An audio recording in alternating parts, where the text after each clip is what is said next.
Thank you so much for joining us, and it's a real pleasure to be here with you. It just boggles my mind how you do what you do. But I want to take you back a bit. I know it's difficult. Take you back a bit to that 13-year-old girl and the day it happened. Can you recall it, and what did you go through? I can't imagine. Thank you, Kaveri, and thank you for inviting me to this wonderful platform.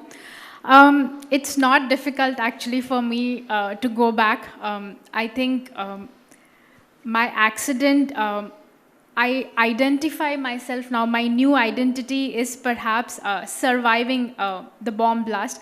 Many a times I have been labeled as the bomb blast victim, but I very proudly correct them saying that no, I'm not a victim, I'm a survivor. Absolutely. And we can see that. Thank you. So, actually, this is 2022, right? So it has been exactly 20 years since the accident happened. I was 13 at the time. I survived a hand grenade exploded in my hands. And in that very instant, I lost both my hands from the wrist. But the severity of the injuries was more to my legs. I had multiple fractures. I had nerve paralysis, hypoesthesia. It's, I think, a long list. I could keep going on. But I think there's something very poetic about what also happened. I very much believe in destiny, or when things happen, they happen for a reason. And I think I have my mom, she's here. I have my mom to thank that for. She must be a remarkable woman.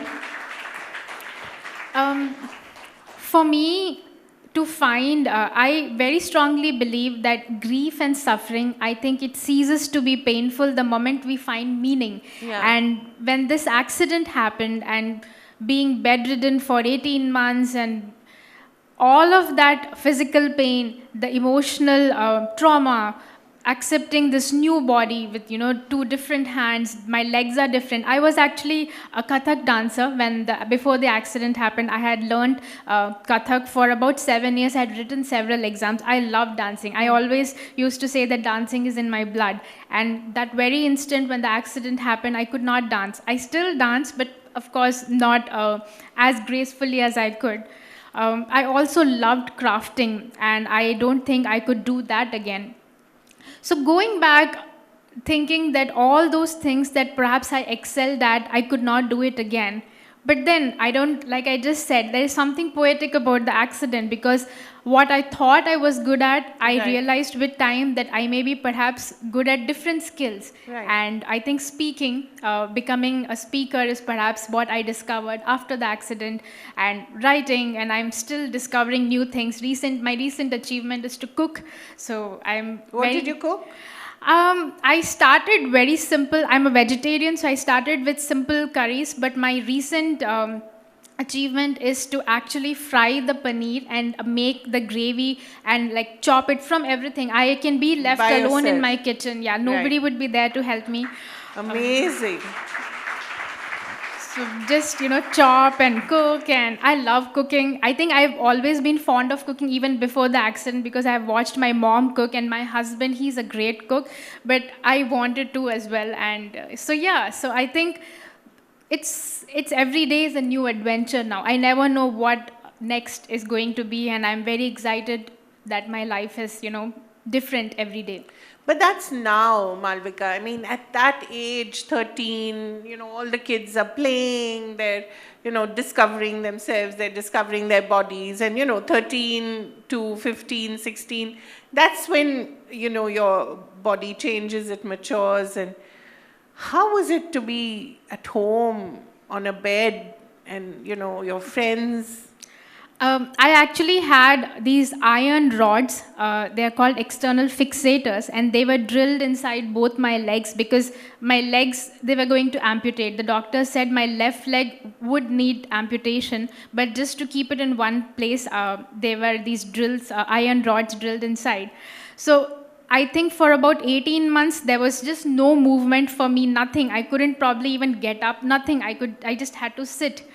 I missed out on I think I missed out on all of my ninth and 3/4 of my 10th. So I think that part of my life, I would say that it was probably miserable. I don't know, I don't remember the pain now, but I do realize that there was even this one day when I was crying to my mom that how much pain can I take it, because it was not, it was every part of my body, and there were so many surgeries, multiple surgeries. How many do you remember? I think 13, between 8 and 13, I actually don't remember, but several surgeries, and it kept on going over a course of time.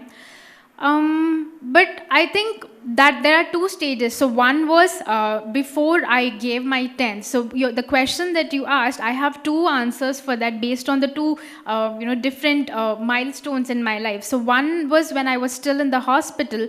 I think those 2 years when I was bedridden, I would only remember the pain, just the pain part. I was not really doing anything, just bedridden and just going through dressings and painful procedures day after day after day, and having missed school and not having been in touch with anyone. Then one day when I actually moved to Chennai from Rajasthan, that's where the accident happened, and I was made to walk here in Chennai. So I am very fond. Chennai is my favorite city. All my greatest experiences are in Chennai. So when I started slowly walking, I asked my mother, it's just 3 months to go for my 10th board. So is it okay if I write my exams? Of course, I wouldn't be admitted in any school as I have missed out on everything. So with those 3 months, I joined as a private candidate, and then everything, just like everyone is talking about pandemic and new experiences, for me as well, I had to tie a rubber band around my hand. I was not fitted with prosthetics at the time. So fixing a pen on my right hand, writing in huge fonts, learning to walk again, and learning to dictate math, science, diagram, calculations. It was all a very new experience. But I took that as a challenge, because there is no way I was going to keep sitting on the bed and hoping that one day, I don't think, even if I ask, I want my hands back, I don't think that's happening. So that is something I need to do for myself. So I did. With 3 months left for my 10th boards, I prepared, I studied, and I think the day of the result, it was actually almost anniversary, the second anniversary of my accident. I celebrate it every year, 26th May 2002. It's my rebirth, so it's my birthday. So I get to celebrate 2 birthdays a year. And when the result came, 97%, that's what I scored. I've never scored so much even with my hands. I got 100 in maths, 100 in science. And I think that day, I decided that is it, I'm never going back. The ThinkEdu, the conclave, the theme, we are talking about education, and I want to highlight here, education has been instrumental in, my career. Everything that I am today, or all that I have achieved, it all goes back to the day I decided to write my 10th, and I decided to continue my education. So that confidence was there, but then I was 13, and then when I wrote my 10th, I was 15. I remember the next 10 years was spent being miserable, feeling so inadequate, because I went to Delhi to study college, and I'm seeing people around the world, throughout the country. And you went to a really fine college, St. Yes, Stephen's, yeah. What did you study there? I did my economics honors there. Wow. And what was your percentage in class 12? I think 95 or 96, something. Genius. So, what was it like being in college? Were you in residence there, or how did you? My mom, she has been my roommate since the day my accident happened until the day I got married. So I don't know if this is the right platform to say it, but there is a very, very cheesy quote from a Tamil movie, I think, that, figure a path, friend a kaitina, something like what that. What does that mean? It translates to when you see the person you love, you kind of ditch your friends, and that's what people do. So my mom always says that when I saw my husband, I ditched my friend who was my roommate for so many years. And that's what I did because, yeah, for more than 15, 20 years, we were roommates after the accident. She came where I said, I'm going to study in Delhi. She came to Delhi. Then I said, I'm going to do my MPhil and PhD in Chennai. She came with me and moved again. Right. So my dad, Your poor dad. poor dad, he has a state government job, so he was in Rajasthan. And my sister, she was in college and everything. So I think it's just mom and I since the Right. accident. But those 10 years after the accident, I don't think it was a very nice time for me. Why is that? I had one goal at the time. I think all I wanted to do at the time was how best do I hide my disability from the world so people would stop staring, stop calling me Pavam Punna, stop calling me Bechari Ladki. What does Pavan Punnam? Pavam Punna is poor girl, Acha, acha. Bechari. You know, I was constantly called, you know, what is she ever going to do in life? How will she ever study again? Or, you know, because I'm a woman and I'm a woman with disability, so I have double a disadvantage now. Who's going to marry her? So I was called a liability or a burden to my family. So I think all these remarks, it really pushed me to the point that I hated going out, or if I would wear layers and layers of clothes, wear my prosthetic hands for the sole reason so people wouldn't see something is different. And, you know, in that heat, I would do all of that and try to compete with my able-bodied classmates, knowing that I was unique, but I didn't accept that. And I was trying so hard either to hide my disability or trying to be like my peers, which I couldn't. I couldn't write as fast as them. I couldn't walk as fast as them. 10 years, I think, I won't call it waste because I don't think people with a growth mindset would call any experience as a waste of time. Everything helps. It is Everything contributes to being who you are. it's a learning. Yeah. So, but I'm glad. I think the day I gave my first public talk, it was here in Chennai. It was a TEDx talk. And the day I gave that first talk, I would say that's the day things changed for me. I stopped shying away from people. I stopped hiding. I stopped feeling bad for my disability, and I started being more vocal because that's the time I took research. I was doing my MPhil and PhD program here in Chennai, and I was studying about people with disabilities. I needed to work. I needed to read more, understand more about what their life is and their quality of life and what needs to be done. So I don't think there was, I should stop, I think at that time I needed to step up, and that's something that my mom said. She always used to tell me that if I go to a public platform and talk about disability, talk about motivation, I don't know how many people would hear. Yeah. But, if you go and speak about, hope, you have a lived experience. So you go ahead and you do that, and I'm a speaker, and that's how I became one. How did you become a speaker? How did someone approach you, or how did it happen? I think the first talk was an invitation that I got, which I think many invitations I might have declined in the past, but this particular one I wanted to because that's it. I am going to accept and I'm going to move forward, and I did that. I think it was the 10th anniversary of my accident. And after that, it was covered in a lot of newspapers because I received a standing ovation for my first talk. And I can imagine. Thank you. And when I did that, I think after that, I think I had opened up a world of possibilities, opportunities for me. I started getting invitations to schools, to colleges, to youth forums, and then the national invites became international, and then I got to travel so many countries. I think my fondest memory is speaking at the UN in New York, UN headquarters. Wow. Thank you. 3 years ago. So I think then I decided that I am going to take this up. I think speaking is something that I really enjoy. It is therapeutic for me. And to know that I get asked, what is success to you? And to know that you are able to influence someone's life in a positive way, I think there's nothing like it. And if I could have, I don't need everyone to go through a traumatic accident to understand the value of, what we truly have, or, to not give up in life. I think we can just learn, and I think that's what I want to do.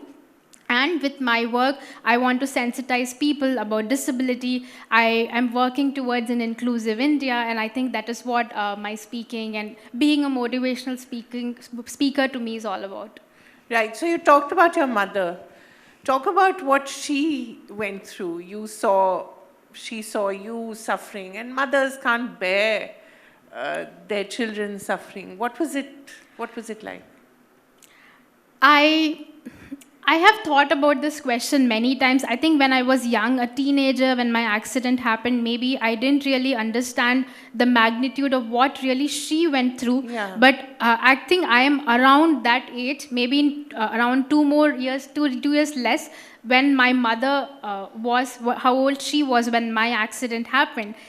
Honestly, I'm terrified to even imagine if I could do something what she has done. I have 2 cats, and being a cat mom is something that I find hard to manage. And what she has done at such a young age, she was just in her mid-30s when the accident happened.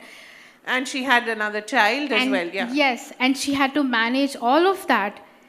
I think everything that we have learned together as a family, she's the one who connected us. But there was this one goal. She is the kind of person who doesn't do the why me or the what if questions. There is no why did this happen to me, or why only our family had to suffer, or what if she can never walk again, or what if she has no future. There were none of these questions from her ever. I think the first question, even after, on the day of my accident, when even the doctors said that this girl will not survive this night, I remember very clearly, because I was conscious throughout the incident. I couldn't feel my body because my body was completely numb with the explosion, but I could hear and see what people were doing. And I remember she telling that I don't care if my daughter loses her hands or legs, I just need her alive, and I will decide what next to do for her. These were her words on day one.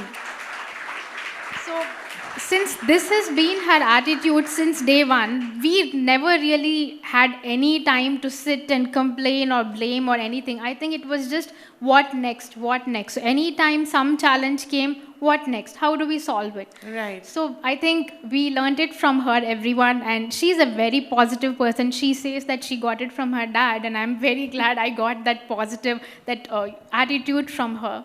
So, you asked in the beginning, it must be difficult. I honestly, today, it's a very beautiful platform. It's actually my first in-person talk after 2 years. Oh, yeah, so this is a very right. new and it's a lovely experience for me.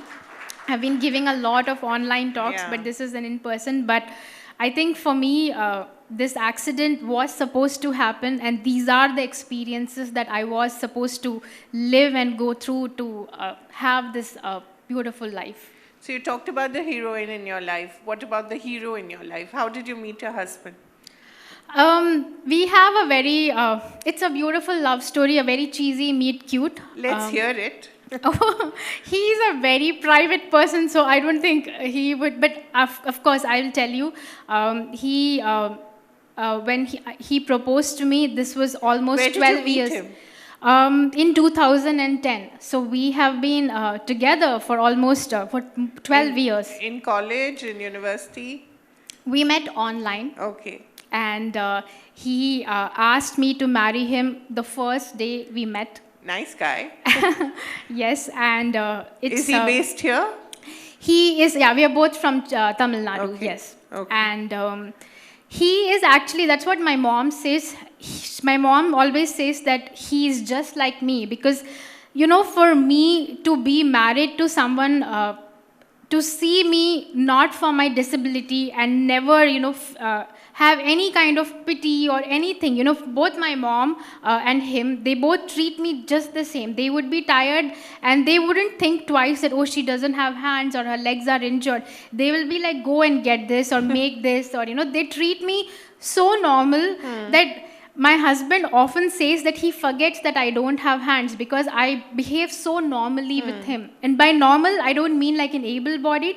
I just don't make him feel that, there is something that I cannot do. If I need help, I ask.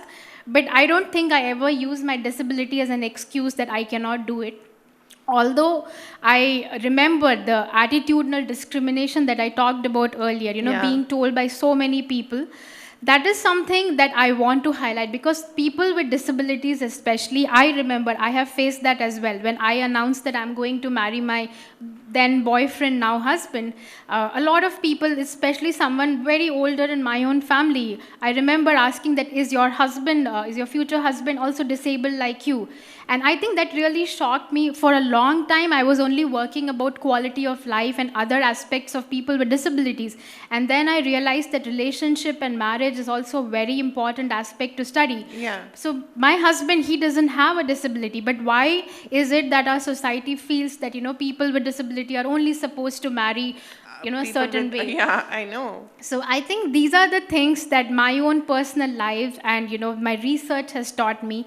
And I am very happy and lucky, I think, to have found love. And that is something that also I'm working on lately, that how people with disabilities really deserve a very equal, a simple, a respectful life. I think that's about it.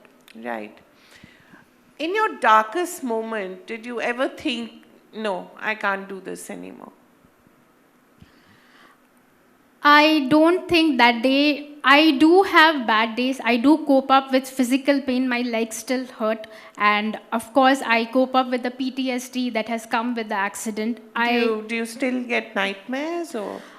No, I don't think any of that has ever affected my everyday life. All it has done is perhaps, I think I like to call that healing, and healing takes time. It's just not I didn't, become this person the next day after the accident. I think it took me several years, maybe even a decade.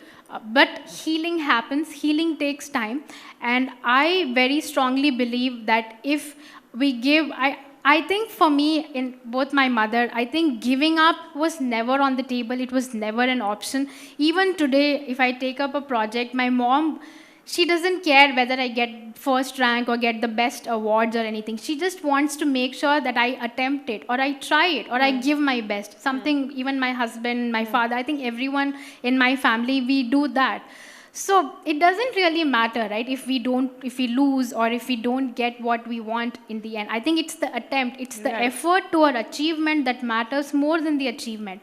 So even in the darkest hours, if I feel that I have not gotten what I deserve, or I cannot keep going on, the pain is too much, I always like to tell myself that, it is just momentary. I think for me, this whole accident, there is this proverb that I read once, but I have actually modified it to suit my vision. It goes something like this: there is an invisible thread. It connects us to what we are destined to achieve. This thread may sometimes tangle. It may even stretch, but it never breaks. So these tangles and stretches that I'm talking about, tangles are basically the challenges, the adversities that we face. The stretches are perhaps the time it takes for us to achieve something.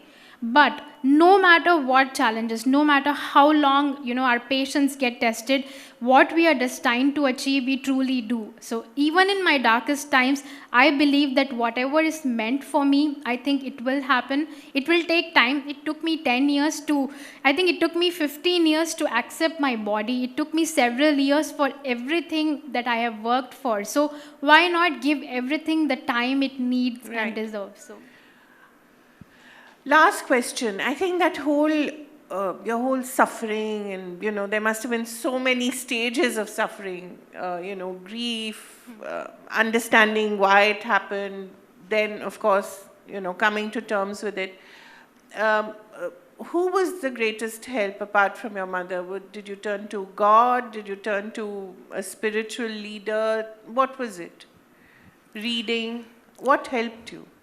I think most of what you said, everything in bits and pieces. I studied in a convent. I remember we used to have these prayers in our assembly where we thank God for our hands and legs and eyes. And I remember after the accident happened, I couldn't go to school, and I remembered, oh no, I remember thanking God, but I lost my hands. But I don't think I lost my faith ever. I have always been somebody who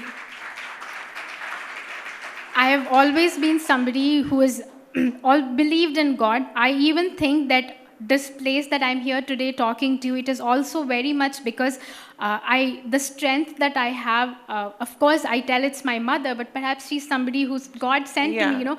Everyone in my family, especially my mother, she has 3 sisters, and they always tell that, you know, if this had happened to our child, I don't know how we would have handled. So you have this very, you know, special strength. So I'm very thankful that I got these set of parents in this life, and my sister, who is my role model, and, you know, Is she older? She's older, Okay. and I look up to her. I think everything she does, I have always looked up to everyone in my family. I think my close-knit family, they've been very supportive. Also, my husband's parents, I think they are my best cheerleaders, my biggest strength, everyone. So I feel the support that I have received. My mom always says that it's a two-way street. You know, even if we give you all the support, but then you decide and start crying that, okay, this is it, I'm not going to work on me anymore. I don't think it would work. So I didn't give up, they didn't give up on me either. So that support, my friends, I think everyone has seen me for my abilities. Everyone has seen me for what I am. And I think I seek strength from God. I believe very strongly. I chant mantras, and I think that keeps me calm. And my cats, I think they are a very big source of joy. What are they called? Mia and Mimi. So they are 2 very cute cats, and I really like to cuddle them when I'm stressed or I'm anxious. And I think for me, all these life skills, you know, it's very important. I know that I'm someone who doesn't have hands, but today I can run a house, I can do the laundry, dishes, clean, cook, everything, and it's very therapeutic. I think that is where, again, I find a lot of, solace, a lot of peace. So I would say we all have challenges. I think everyone, we face challenges in different degrees, perhaps, but we all do.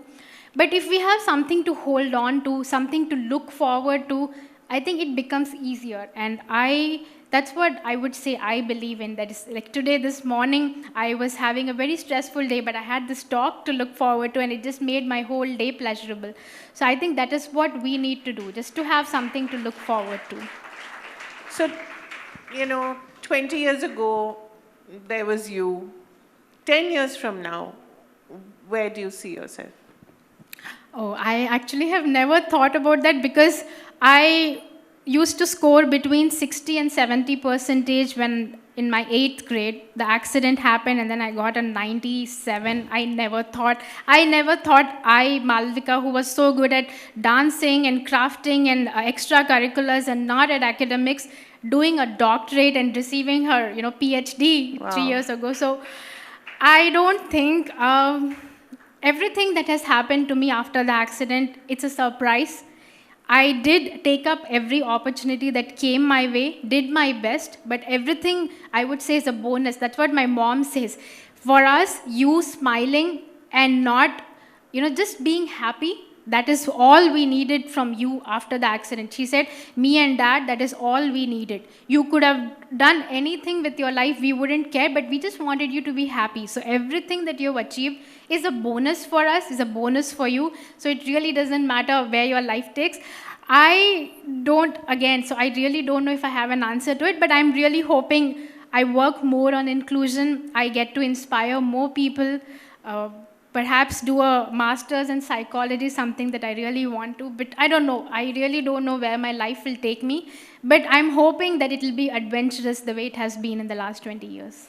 Wonderful. Thank you so much for coming here and talking to us. Thank you so much. It's truly an inspiring story, and I think all of us will take away a lot from this. Thank you.